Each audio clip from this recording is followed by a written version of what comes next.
Olá pessoal, muito bom dia. Sejam todos muito bem-vindos a essa nossa aula de revisão para o Exame Nacional da Magistratura, segunda edição, que acontecerá agora no dia 20 de outubro.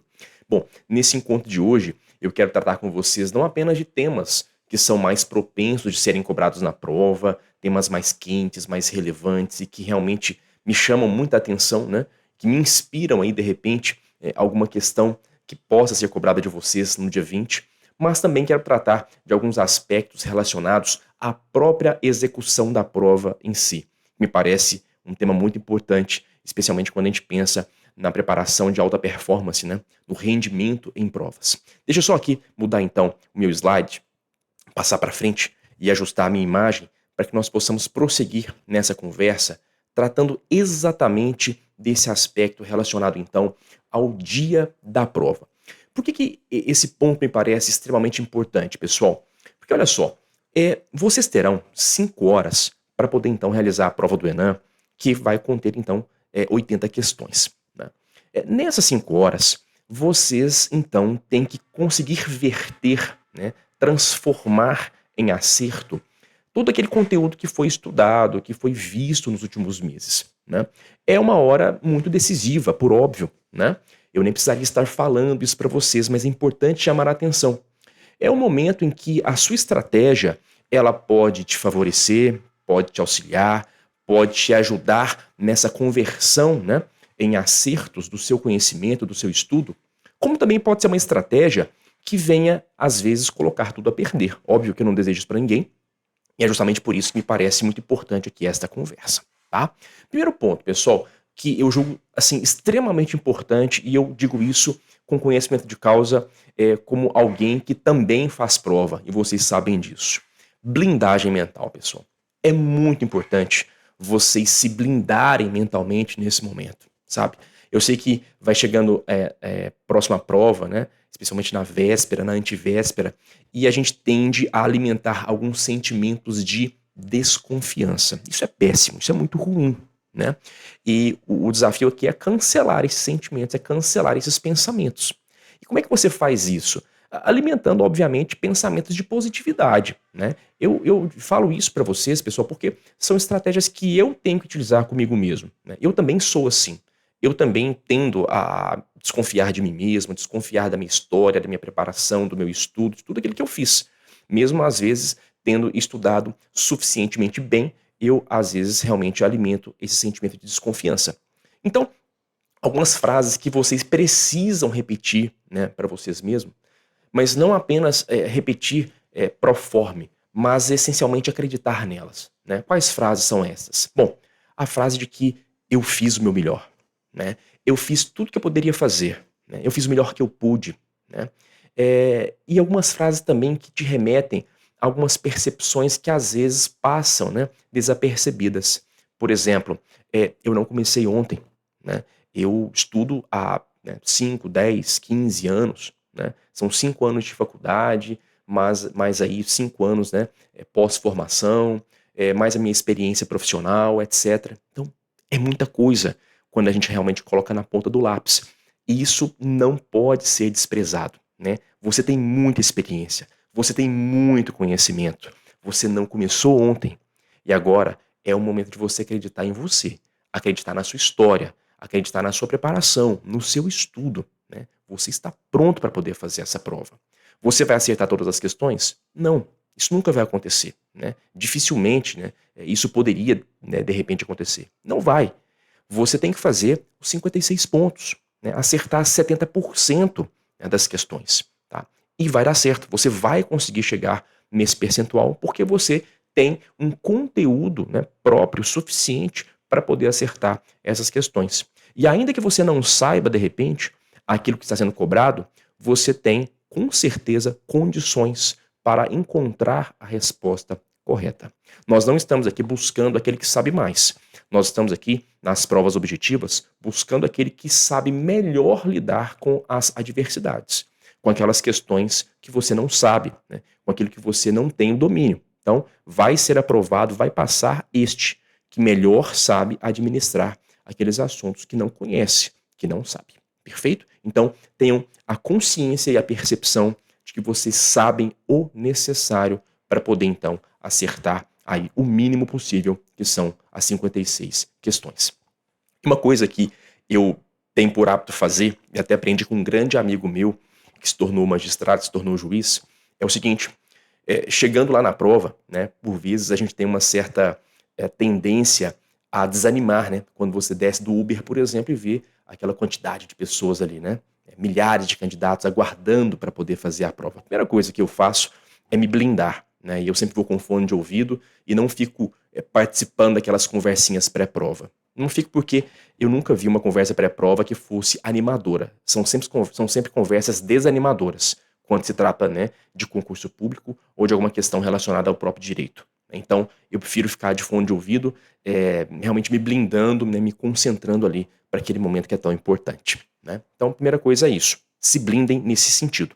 Segundo ponto, pessoal, afirmem: uma vaga é minha, tá? Bate o pé no chão quando você vir, né, aquela quantidade de pessoas. Uma vaga é minha, né? Alimente esse sentimento. E eu não digo isso com nenhuma arrogância ou prepotência, não é nesse sentido.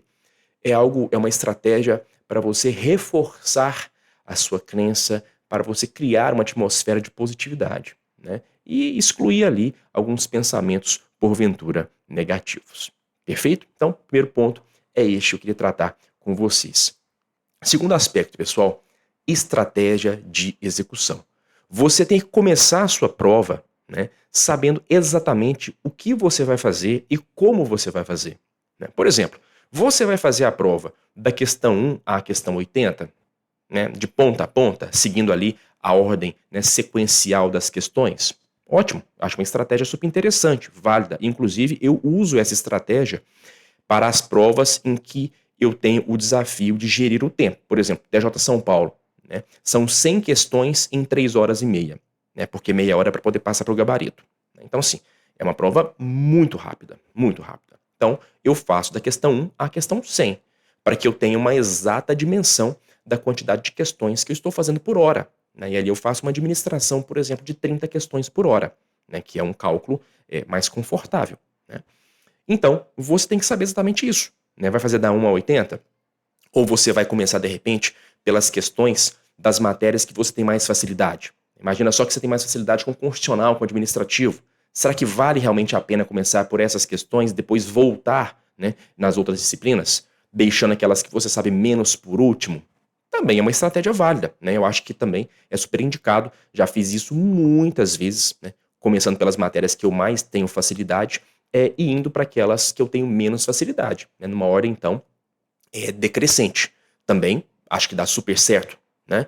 Ah, Gabriel, eu quero começar pelas matérias que eu menos sei, né? Por exemplo, empresarial é uma matéria mais densa para mim, mais truncada. Eu quero começar por empresarial, justamente por estar com a cabeça descansada. Você acha que dá certo? Também acho, pessoal. Já usei muito essa estratégia. Inclusive, uma vez ela deu super certo, que foi no Mato Grosso do Sul. Eu comecei pelo bloco 3, empresarial, tributário, né? Justamente por estar descansado, e nessa prova eu fui para a segunda fase. Então, assim, também funciona. O que importa aqui é o seguinte: defina a sua estratégia com antecedência, né? Seja qual for, da questão 1 a 80, das matérias mais fáceis para as mais difíceis ou das mais difíceis para as mais fáceis. Comece a prova já sabendo qual estratégia você vai adotar. Ok? Isso é muito importante, para que você não perca tempo. E nessa prova, vocês têm aí o fator tempo, eu diria, de maneira muito positiva, porque são 80 questões em 5 horas. Então, em tese, o tempo não seria um problema.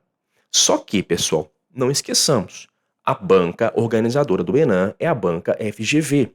E todos vocês já sabem, até pelos treinamentos que nós fizemos, né, a exaustão, que esta banca é uma banca que tenta nos vencer pelo cansaço. Lembra daquele áudio que eu mandei para vocês no começo da semana? Pois bem, as questões são questões extensas, com enunciados muito longos, às vezes uma página de enunciado. O mais chato que eu acho nessa história toda da FGV, né?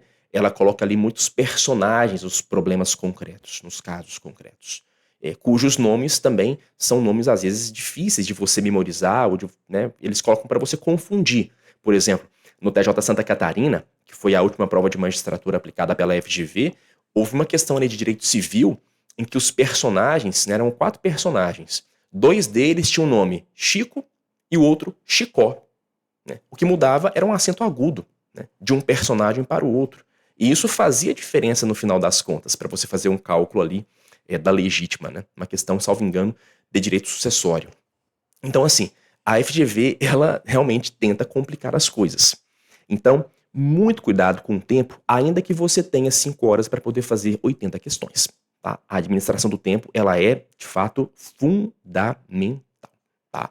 Eu trabalharia, pessoal, com uma média de 20 questões por hora. Tá? Para que você possa, então, terminar a prova com 4 horas, por exemplo, ter a tranquilidade de revisar uma questão ou outra que você tenha deixado de lado, né, porque era mais truncada, enunciado maior, uma coisa do tipo, e passe o gabarito com tranquilidade, tá? No mínimo, né, 30 minutos, no mínimo meia hora, para você então passar as respostas para o gabarito. Então, trabalhem com essa velocidade, né, de 20 questões por hora, eu acho que é o ideal. Beleza? Muito bem. Meus amigos, uma dica que eu acho importante, né? Na verdade, são 2 dicas que eu não abandonaria de forma alguma.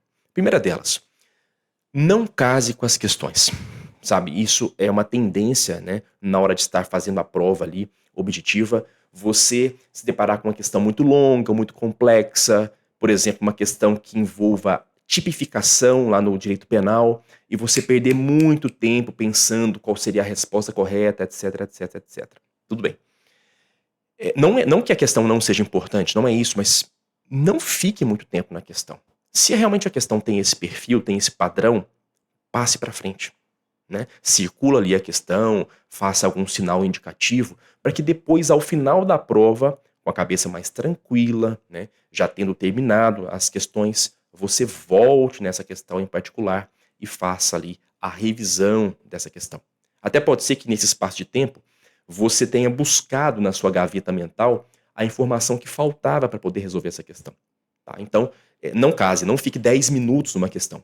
Isso é um equívoco muito grande e pode te custar caro depois no que tange a administração do tempo. Então, deixa para o final, beleza? Porque, com toda certeza, na sua prova, há outras questões muito menos complexas e que você sabe, e que você precisa converter em acerto essas questões. Tá? Então, essa dica é uma dica muito preciosa. Segunda dica, pessoal. Ouçam o que eu vou falar para vocês e prometam que não vão esquecer. Tá? Eu falo isso para mim toda prova que eu faço e mesmo assim eu acabo cometendo algum deslize. Tá? Confiem na intuição de vocês. Confiem na intuição. O que é isso, professor? Quando você faz ali a questão, não sei se vocês já perceberam isso. Se não perceberam, tem que começar a se atentar para esse detalhe. É muito frequente que, ao ler a questão e as alternativas, você seja remetido para determinada alternativa, né? Aquela que tem que ser assinalada, aquela que está correta. Gabriel, como assim? Por quê? Pessoal, há vários estudos científicos que revelam, que demonstram, né, que o nosso cérebro realmente ele armazena ali todas as informações de uma forma ou de outra, né, dentro das sinapses cerebrais. E quando você se depara com aquele tema, você faz a primeira leitura, o seu cérebro ele já busca a informação ali de forma automática. E de maneira até assim, digamos, não controlada, né, e irracional, o seu cérebro te aponta para aquela alternativa que está correta. Porque você já fez uma questão parecida, já leu algo a respeito, uma coisa nesse sentido, né? Enfim, às vezes não é uma coisa que está sob o seu domínio, né? Mas o seu cérebro percebe que aquela informação não é nova e ele faz uma associação ali, uma associação cerebral, uma sinapse, como eu falei, né? De maneira até involuntária mesmo, e te aponta para aquela resposta que é a correta. Quando isso acontecer, e acontece com muita frequência, o que você tem que fazer? Você tem que validar a sua intuição, né?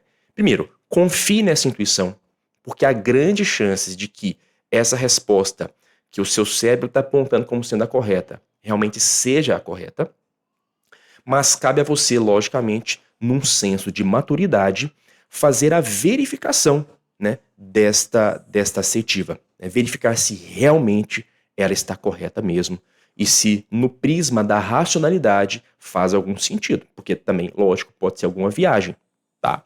Não estou dizendo, pessoal, que isso vai dar certo em todas as vezes, em todos os casos, mas a chance de dar certo é muito, muito, muito, muito, muito grande. Confiem na intuição de vocês, tá? Cheguem lá na prova dizendo isso. Eu confio na minha intuição e vou validar racionalmente o que a minha intuição me indicar, me apontar, tá? Muitas vezes, pessoal, muitas vezes, eu já fiz assim, várias provas, né? Mais de 4 dezenas de provas eu já fiz. Muitas vezes eu ali tinha, né, a intuição de que uma resposta estava certa, insistia em marcar outra, né, diferente, e ao final, na hora de corrigir o gabarito, eu constatava que aquela resposta que a minha intuição me apontou realmente era a resposta correta. Ainda que eu não soubesse exatamente, né, o porquê disso, etc. Então, vale demais a pena confiar na intuição. Tá bom? Meus amigos, alimentem, né, a autoconfiança de vocês, senso de positividade sempre, porque já deu certo. Tá? É uma questão agora de você trabalhar este momento de prova, que é extremamente importante, para que você consiga dar o seu melhor naquelas 5 horas que você tem ali. Né? 4 horas e meia para poder fazer as questões e meia hora para transpor as respostas lá no gabarito, lá na folha de respostas. Perfeito? Então, muito cuidado, muita atenção. Tá? Ah, e uma outra dica que até não anotei aqui, mas me ocorre e vale a pena comentar com vocês.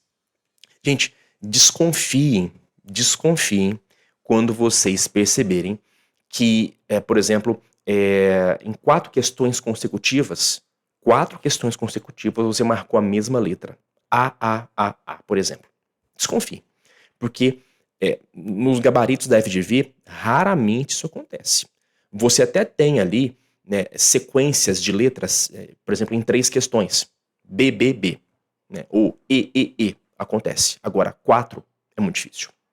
E durante a prova toda, uma prova de 100 questões, essa sequência, né, da mesma letra em 3 questões consecutivas vai acontecer aí 3 ou 4 vezes.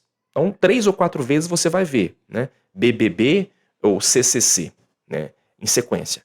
Então, muito cuidado, isso vale a pena. Né, é um indicativo que talvez você assinalou uma resposta ali que está errada, que vale a pena repensar alguma resposta. Né? Então, assim, é uma estratégia secundária, mas que vale a pena ser adotada. Tá? Então, muito cuidado, obviamente, na hora de utilizar, porque de repente você pode mudar uma resposta que está certa, né? Mas é uma coisa que serve para poder chamar, então, a sua atenção quanto ao gabarito. Tudo bem?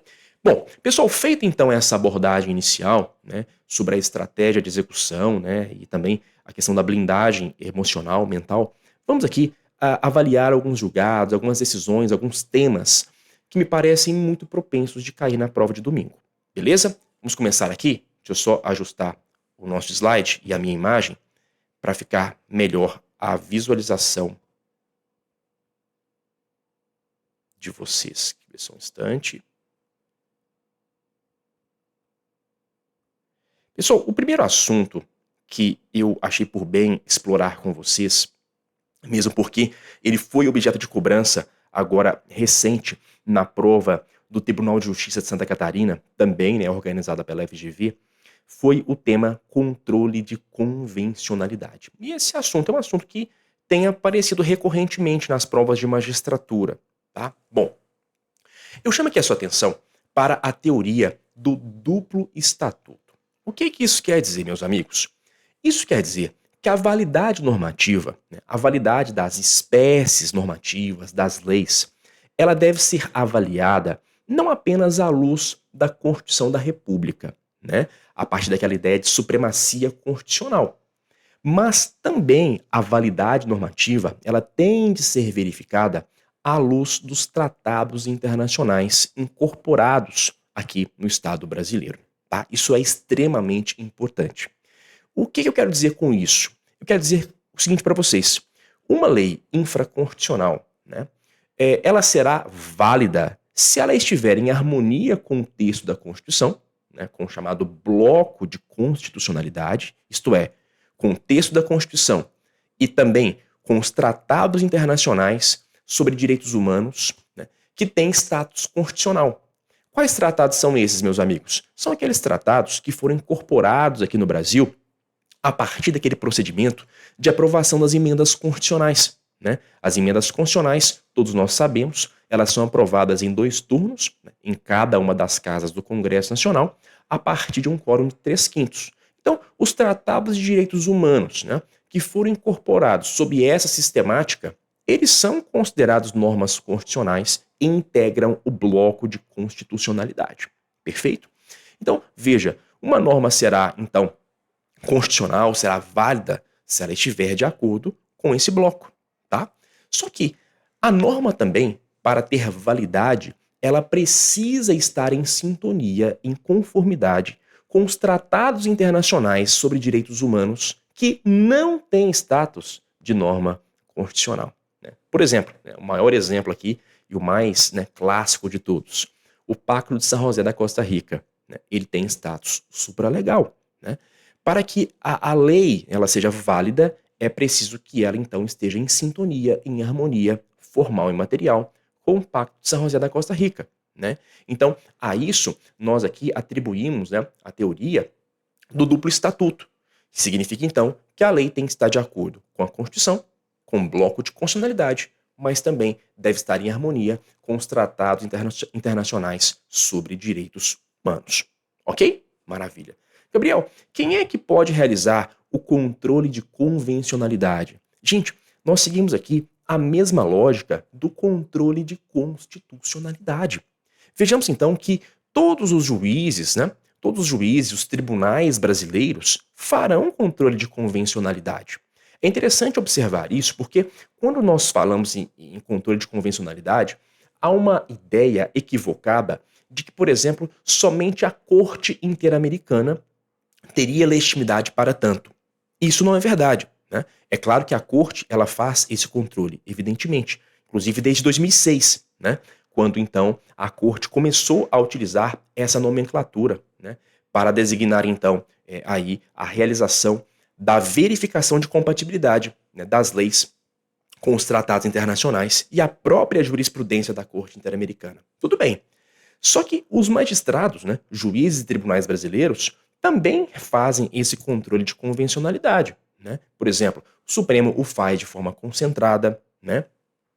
Os juízes o fazem de forma difusa. Então, da mesma maneira como um magistrado realiza controle difuso de constitucionalidade, pessoal, inclusive de ofício, sem ser provocado, ele também deverá fazer o controle de convencionalidade nas suas decisões, tá? Nas suas sentenças ou decisões, né, de mérito. Perfeito? Tranquilo? E vale dizer, para terminar aqui esse tema, os poderes executivo, né, e legislativo, os chamados poderes políticos, eles também têm legitimidade para fazer controle de convencionalidade, né? Imagine só você, né, o presidente da República, vetando um projeto de lei ao argumento de que aquela proposta legislativa não está compatível com determinado tratado internacional sobre direitos humanos. É algo possível? É algo possível. Controle preventivo de convencionalidade. Imagino vocês, lá no âmbito do Poder Legislativo, né, determinado projeto receber um parecer, né, de inconvencionalidade, porque de repente a proposta legislativa, de fato, não está em harmonia com determinado tratado internacional sobre direitos humanos. Ok? Tranquilo? Muito bem. O próximo assunto, pessoal, é o seguinte. É até um tema que também foi cobrado na prova do TJ Santa Catarina. É um dos temas, um dos julgados que mais me chamou a atenção, né, nesse primeiro semestre de 2024, tá? É um tema que está relacionado, meus amigos e amigas, à legitimidade para executar as multas impostas pelo Tribunal de Contas, tá? O Tribunal de Contas, todos nós sabemos, eles fazem alguns julgamentos, né, no que toca ali a prestação de contas e tudo mais. E o Tribunal de Contas, ele pode impor aos agentes públicos algumas espécies de multa, né? O Tribunal de Contas, por exemplo, ele pode impor aí uma multa a determinado agente público decorrente de uma condenação, né? Decorrente de uma condenação porque esse tal agente, por exemplo, teria praticado um ato que gerou prejuízo a algum ente federativo, né? Imagina só, um secretário municipal que gerou prejuízo, né, com algum ato, com alguma conduta sua, ao patrimônio público, ao erário público municipal. Então, o Tribunal de Contas pode perfeitamente julgar este agente público, impondo a ele, então, uma sanção e até mesmo uma multa. Perfeito? Bom, se isso acontecer, pessoal, a legitimidade para executar, né, essa multa que foi imposta ao agente público é do ente federativo que sofreu o prejuízo. Tá? Então, se a multa é imposta com caráter condenatório, em função da prática de algum ato que gerou prejuízo ao ente federativo, a legitimidade para executar esse crédito decorrente da imposição da multa é justamente do ente federativo que experimentou o prejuízo, que experimentou a lesão. Perfeito? No nosso exemplo aqui, né, no caso, o município. Agora, pessoal, veja, se esta multa imposta pelo Tribunal de Contas é uma multa denominada de multa simples. O que é uma multa simples, Gabriel? É uma multa, pessoal, aplicada pelo Tribunal de Contas decorrente do descumprimento de uma obrigação acessória, né? Imagina só, por exemplo, que determinado agente público municipal, né, ele descumpriu um dever de colaboração com o Tribunal de Contas, né? Ele deveria ter postado ali um documento, ter feito um relatório, e ele não o fez, né? Descumprindo, então, uma obrigação acessória, por exemplo. Neste caso, o Tribunal de Contas pode impor a este agente público uma multa simples, em razão dessa prática, em razão desta conduta, né? E aí, pessoal, veja, neste caso, e aqui que está o detalhe, tá? Neste caso, a legitimidade para executar essa multa, para executar o crédito decorrente desta multa, né, dessa multa simples, é do ente federativo ao qual está vinculado o Tribunal de Contas.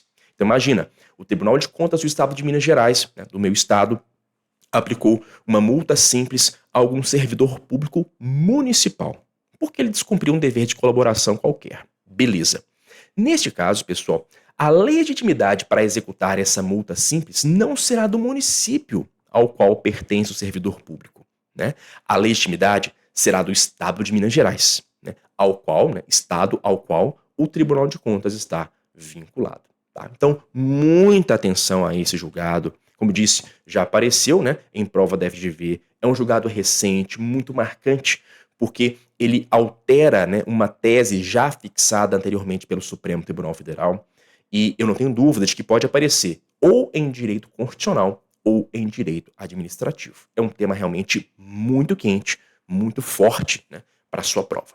Perfeito? Vamos lá então dar sequência aqui no nosso estudo. Segundo julgado, pessoal, que eu coloquei para vocês, diz respeito à temática da repartição constitucional de competências. Também um tema muito querido pela banca FGV. E sempre que a FGV cobra esse tema, né, repartição de competências, ela não vai te cobrar o decoreba dos artigos 21, 22, 23, 24, 25 e 30, por exemplo. Não. Ela vai te colocar um caso concreto referente a alguma decisão do Supremo Tribunal Federal a respeito do assunto. E nesse caso aqui, pessoal, o Supremo decidiu que lei estadual pode obrigar empresas de internet a fornecer informações sobre a velocidade da internet na fatura mensal. Tá? Gente, já vi outros julgados relacionados a esse tema, né, relacionados a direito do consumidor, em que o Supremo declarou a lei inconstitucional, tá? Em situações muito parecidas com esta aqui.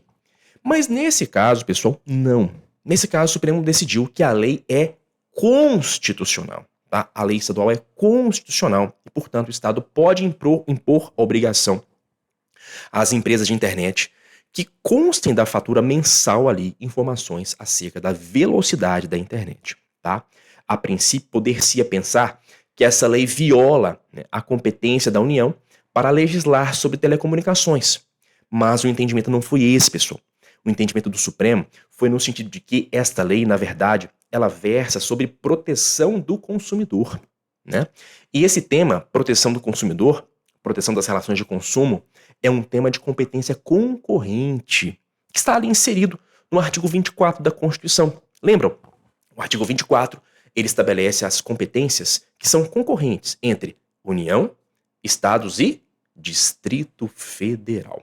Tá? Os municípios, pessoal, eles não participam desse consórcio legislativo em torno da competência concorrente.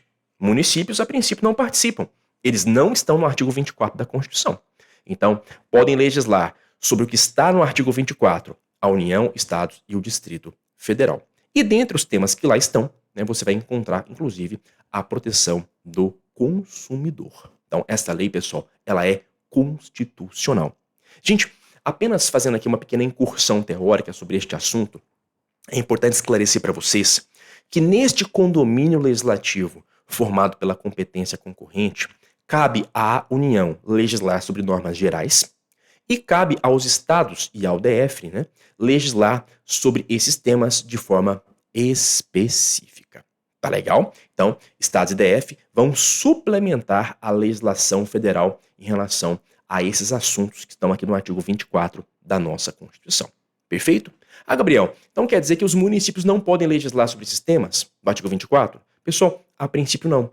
Eles não constam ali no caput do artigo 24 como sendo um ente federativo legitimado para legislar, né, sobre os assuntos do artigo 24, tá? Que são assuntos mais afetos, né, aos direitos de terceira dimensão, de terceira geração, tá? Direitos mais difusos, coletivos, etc, né? Só que nós não podemos esquecer lá do artigo 30 da nossa Constituição, isso já foi cobrado, né, no ENAM número 1, de que os municípios eles têm competência para suplementar a legislação federal e a legislação estadual. Tá? Então, sobre esses assuntos do artigo 24, de uma forma excepcional, os municípios podem, né, a partir da competência para suplementar a legislação federal e estadual, eles podem, né, excepcionalmente, tratar de alguns assuntos, né, que estão no artigo 24 da Constituição. Tá? Gente, os municípios, não esqueçamos, eles podem suplementar a legislação federal e estadual e eles podem também legislar sobre assuntos de interesse local. Né? E aí, dentro dessa cláusula geral, assuntos de interesse local, convenhamos, né? É um termo jurídico indeterminado, cabe o mundo aqui dentro. Né? Assuntos de interesse local, cabe muita coisa. Então, por vezes, será possível sim o município tratar, em alguma medida, desses temas do artigo 24 da Constituição da República. Perfeito? Então, é possível que a lei estadual imponha a obrigação às empresas que forneçam internet, né, de informar, né, aos consumidores a velocidade da internet na fatura mensal. Prosseguindo, pessoal. Direito dos testemunhos de Jeová recusarem a transfusão sanguínea, um tema muito antigo, talvez um dos temas mais debatidos no direito e que agora o Supremo Tribunal Federal resolveu colocar um ponto final, né? Dizendo, pessoal, que é possível sim, né, aqueles que são adeptos à religião Testemunho de Jeová se recusarem à transfusão sanguínea. Gabriel, o que prevaleceu nesse caso concreto aqui? Prevaleceu, pessoal, obviamente, a liberdade religiosa. Né? Nós temos aqui uma espécie, uma variação de escusa de consciência. Lembram do artigo 5º, inciso 8 da Constituição? Em que as pessoas elas podem ali invocar alguma convicção particular, né, religiosa, filosófica ou política, para deixar, né, de cumprir alguma obrigação a todos imposta. Então, aqui nós temos sim, em certa medida, uma variação da escusa de consciência. E decidiu o Supremo Tribunal Federal que nesse conflito entre direito à vida e liberdade religiosa há que prevalecer a liberdade religiosa. Quando, pessoal? Quando o testemunho de Jeová for maior capaz. Quando o testemunho de Jeová tiver em condições de tomar uma decisão livre, consciente, informada, esclarecida, né? Ele vai poder, então, tendo consciência da sua condição de saúde, né? Tendo consciência da sua patologia, livremente decidir sobre a não recepção da transfusão sanguínea. Ele pode, então, recusar. Portanto, vejam que pessoas menores, né, de idade não entram aqui dentro dessa tese construída pelo Supremo Tribunal Federal. Tá? Então, menores, pessoal, eles vão se sujeitar, em tese, à obrigatoriedade da transfusão sanguínea, né, quando este tratamento for, de fato, recomendado para salvaguardar a sua vida ou até mesmo a sua integridade física. Perfeito? E um detalhe interessante é o seguinte, né? Em razão desta possibilidade de recusa à transfusão sanguínea, os adeptos à religião Testemunho de Jeová, eles então vão ter direitos, né, a procedimentos alternativos, né, disponíveis então lá no SUS. ainda que esses procedimentos alternativos, meus caros amigos e amigas, sejam ofertados fora do seu domicílio. Então, se existe uma alternativa de natureza médica, né, que seja suficiente para oferecer ali o tratamento adequado ao testemunho de Jeová, né, ele vai ter direito, então, a esse tratamento, desde que disponível no SUS, né, mesmo que fora do seu domicílio. Perfeito? Então, uma decisão muito importante, né, muito tranquila de ser estudada, de ser apreendida e que me parece aí figurinha carimbada de prova, né? Mais cedo ou mais tarde, se não cair agora no Enem, né, vai cair muito em breve em outras provas de magistratura e de outras carreiras jurídicas. Ok? Bom, vamos lá. Próximo ponto, pessoal. Constitucionalidade da execução imediata da pena aplicada pelo Tribunal do Júri. Também uma outra celeuma resolvida pelo Supremo Tribunal Federal. E aqui, pessoal, prevaleceu realmente a soberania dos vereditos no Tribunal do Júri. Prevaleceu que a decisão dos jurados deve preponderar sobre a presunção de inocência. Tá? Então, afastou-se aqui aquela regra, né, do Código de Processo Penal, segundo a qual a execução imediata da pena poderia ocorrer na hipótese de a pena aplicada ser igual ou superior a 15 anos. Tá? Então, não existe mais isso. Independentemente da pena aplicada, né, ali na decisão oriunda do Tribunal do Júri, é possível que a execução da pena aconteça de maneira imediata. Ou seja, não é preciso aguardar eventual decisão, né, em relação ao julgamento de algum recurso de apelação, por exemplo. Tá? Então, o que nós tivemos aqui foi uma flexibilização, né, da presunção de inocência em nome, né, em razão da preponderância da soberania dos vereditos do Tribunal do Júri. Né? Uma decisão muito questionável, inclusive, até porque algumas nulidades podem acontecer na sessão plenária de julgamento, mas, enfim, o Supremo acabou decidindo que, neste caso, ainda que seja possível, né, eventual reforma da decisão, é possível, sim, aqui a execução imediata da pena. Perfeito? Repito, independentemente do quantum de pena aplicado. Ok? Muito bom. Próximo julgado que eu trouxe para vocês, pessoal, sem dúvida alguma, é o julgado mais importante de 2024, que vocês certamente já ouviram falar, né, já se depararam com esse julgado em algum momento, é o tema de repercussão geral 1, 2, 3, 4. Tá? Quem ainda não leu, né, não estudou o resumo até que eu mandei para vocês, devidamente grifado, destacado, né, vale muito a pena fazer a leitura dessa tese de repercussão geral, mesmo porque é talvez a que mais tem chance de cair, né, se não agora no Enem, né, nas próximas provas. Tá? Uma decisão extremamente importante. Tá?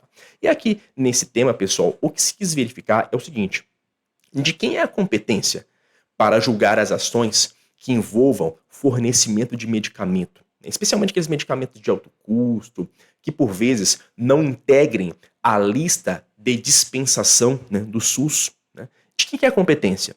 E a resposta, pessoal, é que, em regra, a competência vai recair sobre a União Federal. Tá? Então, assim, na ampla maioria das hipóteses aqui, a competência para julgar essas ações que envolvam fornecimento de medicamentos ou tratamentos médicos de uma forma geral, de fato, vai recair sobre a União.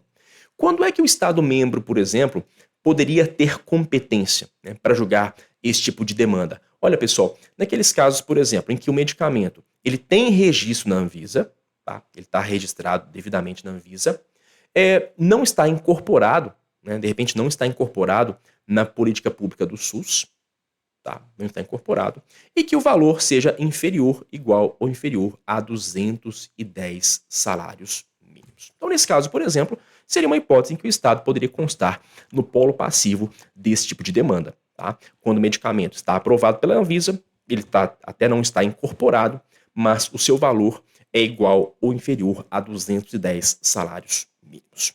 Perfeito?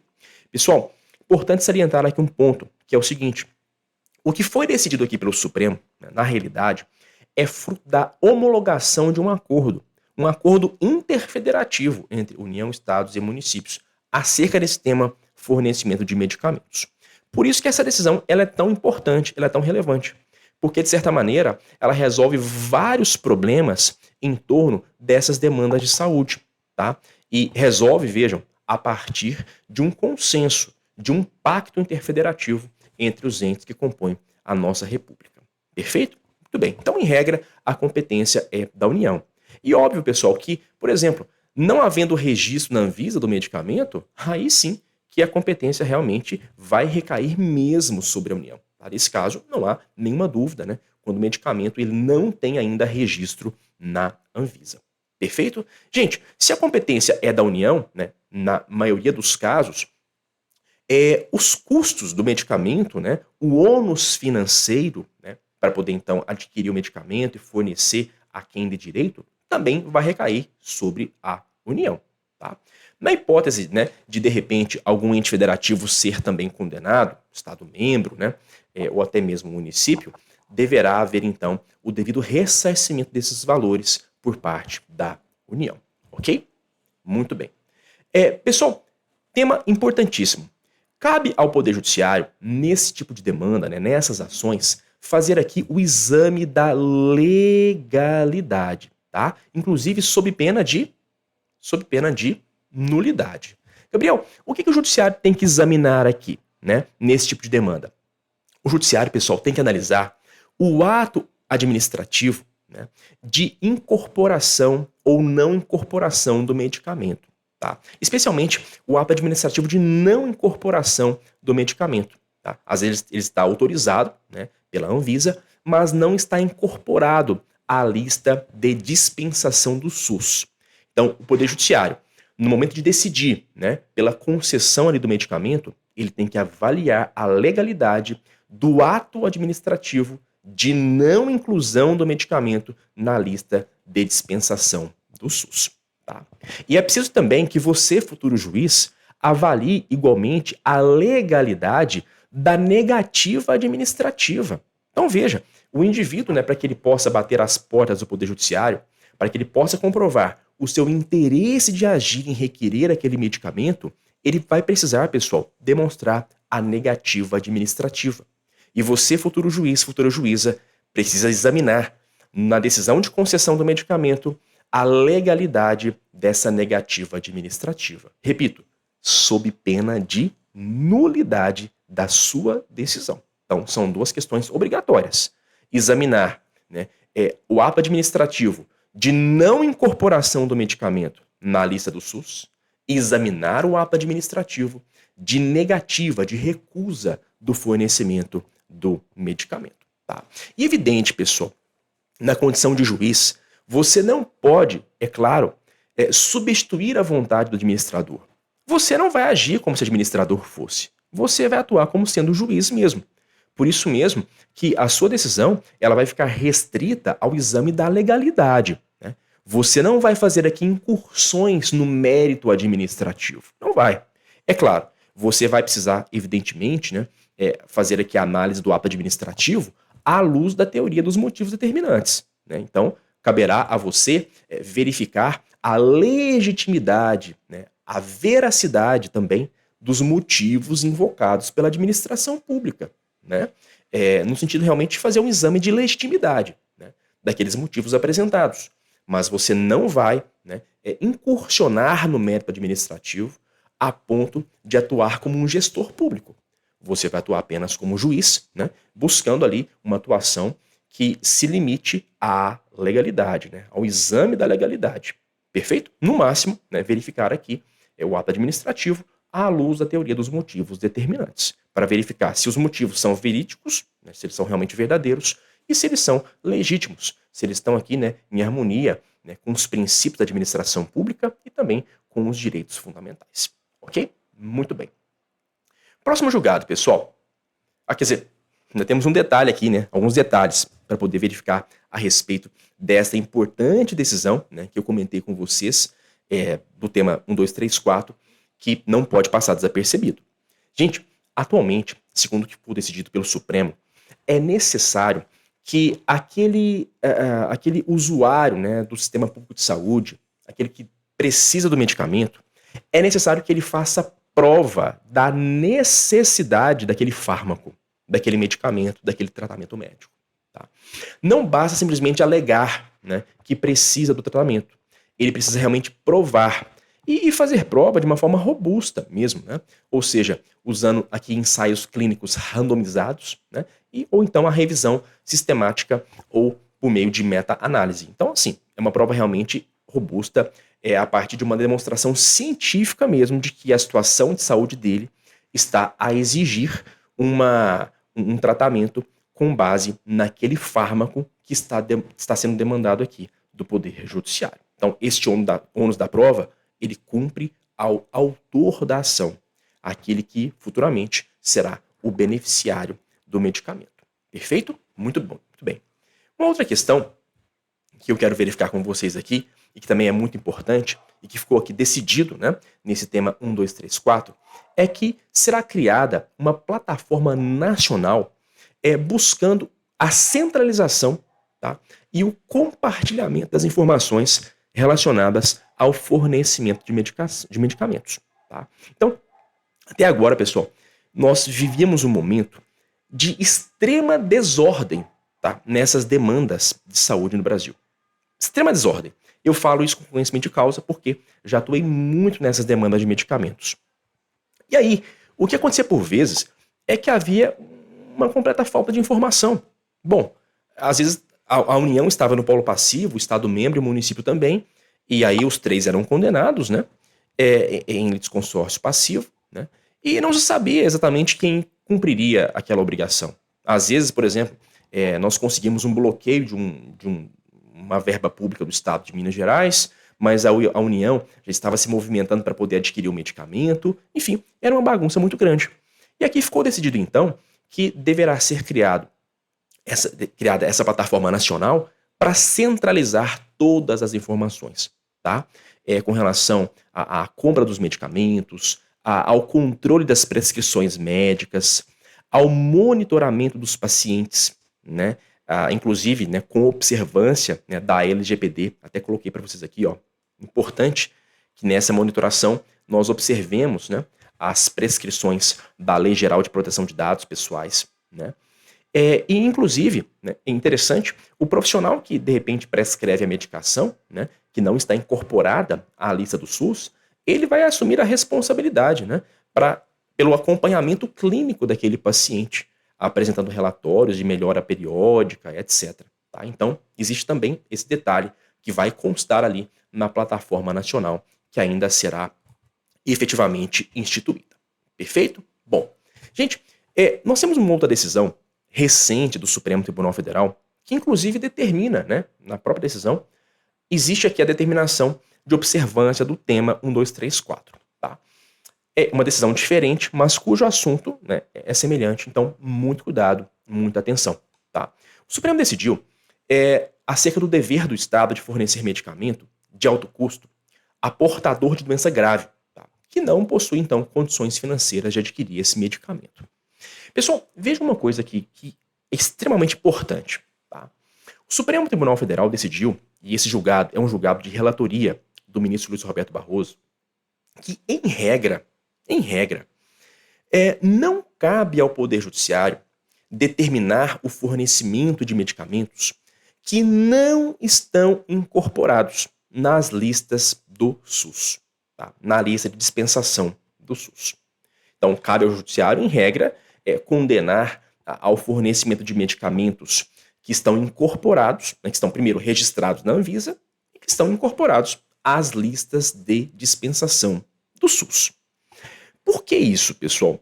Porque, veja, em relação às demandas de saúde, nós sempre tivemos aqui, digamos, um contrassenso muito grande, né, um paradoxo, no sentido de que as políticas públicas de saúde, elas têm um caráter universalizante. As políticas públicas de saúde, elas são pensadas, planejadas e implementadas pensando na população como um todo, na coletividade como um todo. E aí, quando alguém, né, que tem alguma informação privilegiada ou tem um acesso mais privilegiado, ele vai ao Poder Judiciário, propõe uma ação e consegue acesso a determinado medicamento que não está incluído na lista do SUS, ele acaba, de certa maneira, trazendo algumas dissonâncias para próprio sistema de saúde de uma forma geral. Porque, veja, às vezes o sujeito vai lá, isso já aconteceu numa ação que nós patrocinamos no Núcleo de Prática Jurídica, e consegue um medicamento que custa 10 milhões de reais. Isso aconteceu conosco aqui em Patos de Minas, né? Na verdade, foi mais do que 10 milhões. Foi quase 11 milhões de reais. Veja, esse medicamento não estava incorporado à lista do SUS e até inicialmente não estava nem registrado na Anvisa. E o judiciário condenou, né, o fornecimento do medicamento, que realmente era muito importante para a sobrevida do paciente. E, meus amigos, quando isso acontece, né, e nós, entre aspas, retiramos 10 milhões de reais da pasta da saúde, isso causa prejuízo, evidentemente, né, às políticas públicas de saúde, de uma forma geral, que são pensadas globalmente para atender a todos aqueles que, por vezes, dependem, né, dessas políticas públicas de saúde. Então, elas são universais e quando isso acontece, quando alguém individualmente, entre aspas, fura a bolha e tem acesso a algum medicamento, isso acaba representando um grande paradoxo.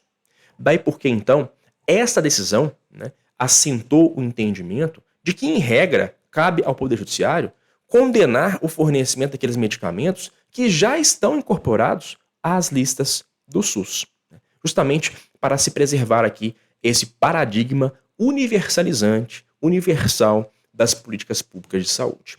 Perceberam? Bom, só que, excepcionalmente, pessoal, é possível o Poder Judiciário ele condenar o ente federativo a fornecer algum medicamento que não está, né, constando das listas de dispensação do SUS. Tá? Agora, para que isso aconteça, é necessário que alguns requisitos estejam presentes no caso concreto. Tá? E vejam, esses requisitos, pessoal, são requisitos cumulativos. Eles não são alternativos, são requisitos cumulativos, ou seja, todos eles têm de estar presentes no caso concreto. Quais requisitos são esses, meus amigos? Primeiro requisito, né? Negativa do fornecimento do medicamento na via administrativa. Primeira coisa, provar o interesse de agir, né, naquela demanda judicial por meio da negativa do medicamento lá na via administrativa. Segundo requisito, demonstrar a ilegalidade do ato de não incorporação do medicamento, né? Porque, veja, a incorporação de medicamentos, pessoal, ela se sujeita a alguns prazos, alguns requisitos, tem todo um protocolo para que o medicamento ele seja incorporado, né? Então, quando você propõe uma demanda no Poder Judiciário, você tem de provar, né, que há uma ilegalidade no ato administrativo de não incorporação do medicamento à lista do SUS. Perfeito? Então, Judiciário, estou aqui pedindo esse medicamento, não está na lista do SUS, porque existe uma ilegalidade na sua não incorporação. Ok. Terceiro requisito, pessoal, impossibilidade de substituir esse fármaco, esse medicamento, por outro que já existe, né, na lista do SUS. Tá? Então, olha, só existe esse remédio, só existe esse fármaco e não há outro disponível na lista do SUS com o mesmo princípio ativo, por exemplo. Então, tem que ser este, é só este que pode, né, resolver meu problema e por isso estou aqui batendo às portas do Poder Judiciário. Perfeito? 3. Comprovar, pessoal, né, dentro do caso concreto, a eficácia, a acurácia do medicamento, né, evidente por meio de provas científicas. Olha, esse remédio é o que eu preciso, ele não está na lista do SUS e ele tem realmente muita eficácia para o meu caso concreto, para a minha patologia, né, para a doença da qual eu estou aqui, né, enfermo. Então, isso tem que ser provado. E o ônus da prova é de quem? Do autor da ação. Ok? Outro requisito, pessoal, cumulativo, imprescindibilidade do tratamento. Demonstrar que só aquele tratamento é realmente suficiente, necessário para poder combater aquela patologia, aquela enfermidade. E por último, pessoal, incapacidade financeira de arcar com o custo do medicamento. Tá? É preciso provar, o medicamento custa tantos milhões de reais e nós não temos condições de arcar com esse valor. Tá? Nós não somos de família abastada e realmente não temos condições. Por isso, precisamos aqui, né, do auxílio do Estado, né, na atuação positiva do Estado, no sentido de fornecer esse medicamento. Perfeito? Então, repito, são requisitos, pessoal, cumulativos e este aqui é o grande X da questão. Tá? É entender que todos esses requisitos têm que ser demonstrados no caso concreto para, de fato, né, ser possível o judiciário condenar ao fornecimento deles. Perfeito?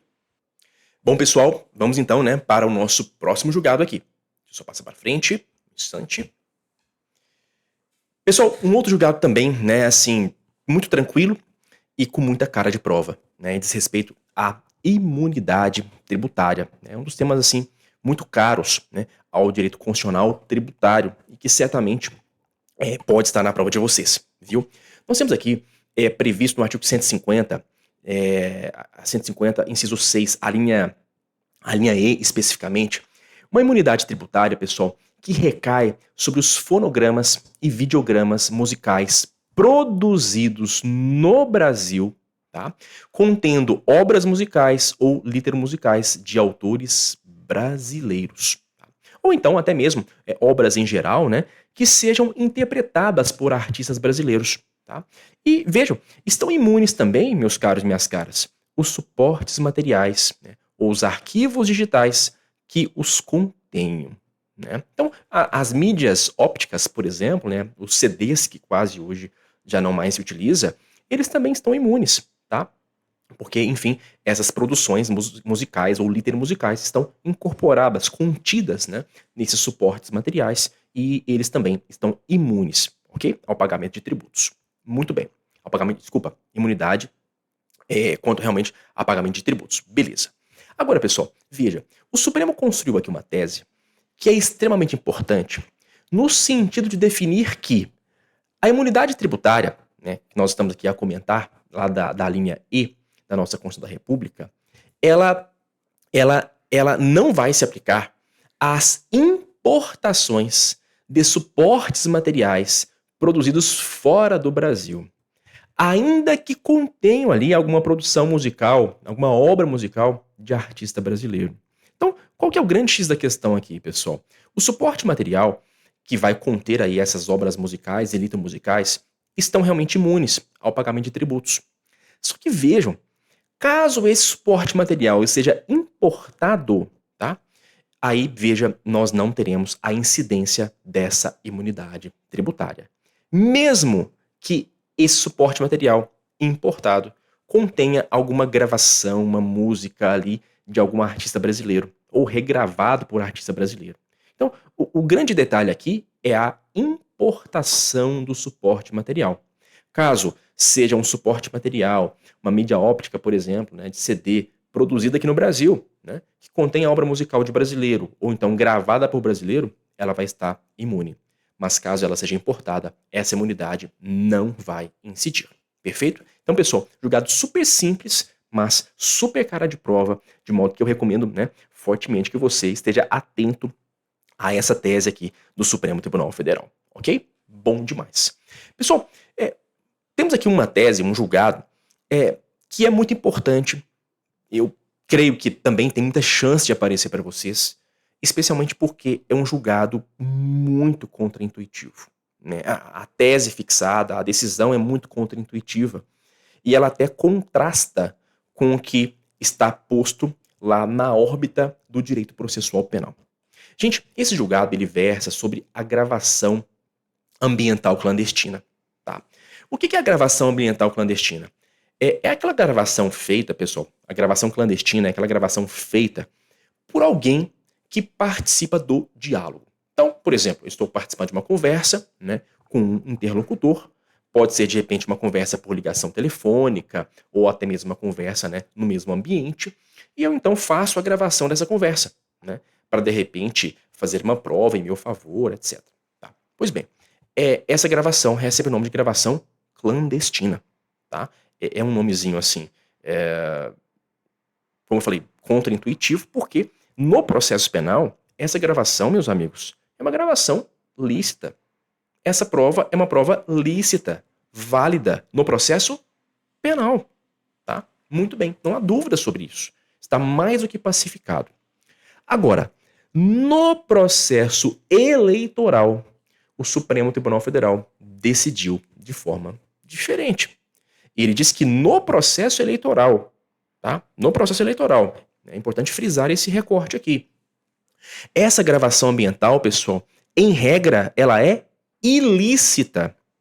ela é ilícita. Ela não serve, então, né, como prova válida no processo eleitoral. A mesma gravação. A gravação ambiental clandestina feita por alguém ali, né, que está participando do diálogo, está participando da conversa. Perfeito.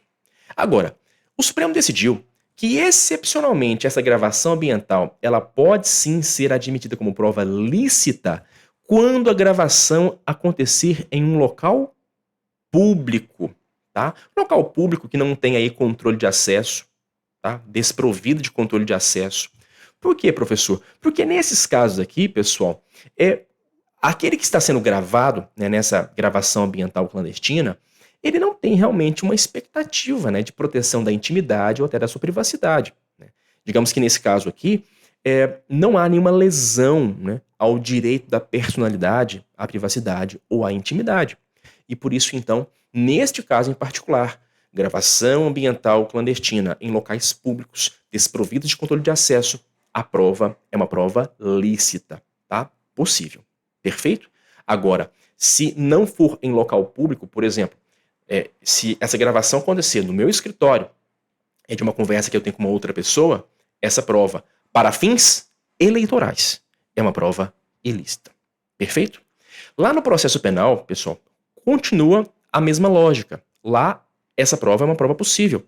Ainda que ela tenha o nome de clandestina, né? Gravação ambiental ou telefônica clandestina, ainda assim, no processo penal, ela é uma prova válida. No eleitoral é que não.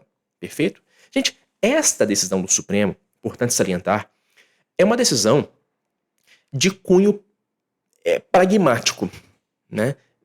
Assim, muito pragmatista.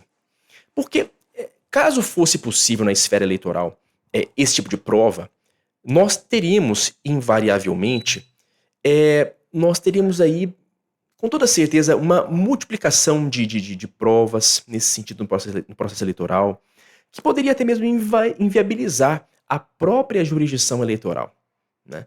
Por isso, então, pragmaticamente, o Supremo achou por bem, né, traçar esse contorno, né, para que esse tipo de gravação seja utilizado e admitido na seara eleitoral, mas de uma forma excepcional, de uma forma mais comedida, tá? Então, é uma decisão altamente pragmatista. Perfeito? Muito bem? Joia. Então, muita atenção, porque ela é bastante contraintuitiva. Certo? Bom. Próxima decisão, pessoal, também muito tranquila, né? É uma decisão do primeiro semestre de 2024, salvo engano ali do mês de abril ou março, em que o Supremo decidiu que é constitucional a utilização de vestimentas ou acessórios, né, relacionados a alguma crença ou alguma religião nas fotografias de documentos oficiais, né, desde que esses acessórios, né, de cunho religioso ou de alguma crença não possam aqui interferir na identificação da pessoa, tá? Então, é perfeitamente possível, né, alguém se valer de uma fotografia com algum acessório, né, de natureza religiosa, né, alguma fotografia para fins, né, documentais, por exemplo, carteira de motorista, né, CNH. Só que esse acessório, muito embora ele possa ser utilizado, o acessório ele não pode impedir a adequada identificação do indivíduo, né? Então, é preciso identificar a pessoa e é preciso que esse indivíduo esteja com o rosto visível, né, possivelmente, ok? Então, é possível isso acontecer, é constitucional, né? E isso aqui, mais uma vez, nós temos uma decisão que vem prestigiar a liberdade religiosa, tá? Temos aqui, de certa forma, também, como já comentamos no passado, né, no julgado anterior, temos aqui, de certa forma, uma manifestação, né, da escusa ou da objeção de consciência. Olha, eu vou aqui realmente fazer o documento, porque é uma imposição, né, uma obrigação legal a todos imposta, só que eu, por ser adepto de uma religião específica, eu não posso aqui me apresentar em público sem este acessório. Então, eu vou tirar a foto aqui utilizando, né, essa burca, enfim, esse outro acessório, que não impede a minha identificação, né, e que permite, inclusive, a visualização do meu rosto. Então, isso é perfeitamente possível nos dias atuais, ok? Bom, próximo julgado, pessoal, penúltimo julgado, tá? Meus amigos, a licença maternidade é reconhecida à mulher, a mulher servidora pública, independentemente da natureza do cargo. se é um cargo efetivo ou se é um cargo em comissão, se é um cargo de confiança. Tá? Não importa. Independentemente, então, da natureza do cargo, seja ele efetivo ou de confiança, em comissão, a mulher vai ter direito a gozar a licença maternidade. Tá? Então, ela tem não apenas direito à licença maternidade, mas ela também faz jus, evidentemente, à estabilidade provisória, né? Desde a confirmação da gravidez até 5 meses após o parto. Tá? Então, o grande lance aqui, né, o grande detalhe é que, mesmo que a servidora pública ela esteja aí ocupando um cargo em comissão, né, ela vai ter direito, então, a essas duas prerrogativas constitucionais. Licença maternidade e também a estabilidade, desde a confirmação da gravidez até 5 meses após o parto. Mas sobre esse tema, pessoal, há um outro julgado extremamente interessante, e este sim, me parece que tem mais cara de prova ainda, né? Imaginem só que nós temos aí duas mulheres, né, uma relação homoafetiva, portanto, que resolvem ter um filho, tá? Por inseminação artificial ou até mesmo por adoção, né? Não importa. Muito bem. Pessoal, a mulher, né, a mulher gestante, ela vai ter direito, obviamente, à licença maternidade, né? Sem dúvida alguma. Isso é indiscutível, né? Agora, a questão é, e a outra mulher, né? E aquela outra mulher que compõe a relação homoafetiva e que não é gestante? Pessoal, essa mulher também vai ter licença maternidade, vai ter direito a essa licença maternidade. Tá? Agora veja, caso a outra mulher, aquela que realmente foi a gestante, já tiver usufruído, né, da licença maternidade, né, se realmente a ela for reconhecida a licença maternidade, a gestante, a outra companheira será reconhecida a licença paternidade. Tá? O Supremo buscou aqui uma decisão de cunho isonômico, de modo a colocar, né, num patamar de igualdade as relações, né, homoafetivas em relação às uniões heteroafetivas. Então, a mulher gestante da união afetiva, ela tem direito à licença maternidade, né, perfeitamente, e a outra mulher, né, caso a gestante tenha usufruído ou esteja usufruindo desse direito, ela vai gozar da licença paternidade. Tá? Mas admitindo, pessoal, a possibilidade de a gestante, por exemplo, não estar, né, usufruindo da licença maternidade, seja porque ela é autônoma, enfim, ela não tem nenhum vínculo formal de emprego, né, também não é servidora pública, esta outra, né, mulher, companheira, que não gestou, ela fará jus à licença maternidade. Ok? Então, esse julgado também é extremamente importante, pessoal. E esse aqui, eu estou realmente apostando muito as minhas fichas, né? Seja em direito administrativo ou até mesmo em direito constitucional. Perfeito? Pessoal, era isso que eu tinha para conversar com vocês, então, né, a respeito dessa nossa revisão, né, para a prova do Exame Nacional da Magistratura, né, do ENAM número 2. Eu quero aqui mais uma vez reforçar, né, renovar a minha gratidão a vocês pela confiança. Tenho absoluta certeza de que vocês estão prontos, preparados para efetivamente alcançar a pontuação necessária. Eu tenho muita convicção disso, né? A preparação foi muito bem feita, pela maioria de vocês, fizeram o que foi possível, né, dentro da realidade de cada um. Tivemos aí mentorado que foi pai no meio do caminho, outros mentorados enfrentando dificuldades no trabalho, até mesmo com filho. Enfim, cada um dentro do seu quadrado, da sua realidade. O importante é que cada um fez o que poderia ter feito, né? Fez o seu melhor e tem aí uma bagagem muito interessante de conhecimento de estudos. E, portanto, no domingo é o momento de você chegar lá e verter todo esse conhecimento nas questões de maneira a converter em acerto tudo aquilo que foi posto lá para vocês nas questões. Tranquilidade, paciência, atenção, né? Acurácia, perspicácia, para você encontrar ali as respostas corretas. Não se esqueçam de confiar em vocês, de confiar na intuição e de validar racionalmente aquilo que a intuição apontar para vocês. No mais, meus amigos, muito obrigado por tudo. Sigamos firmes, independentemente do resultado, tá? Eu quero conversar com todos vocês na semana que vem, né, com cada um, né, depois do gabarito preliminar, que vai sair na terça-feira, né, a princípio, para saber qual foi o rendimento de cada um e para nós, então, alinharmos, né, quais serão os próximos passos. Pessoal, bons estudos, vamos nos falando, estou aqui à disposição de todos vocês. Um grande abraço.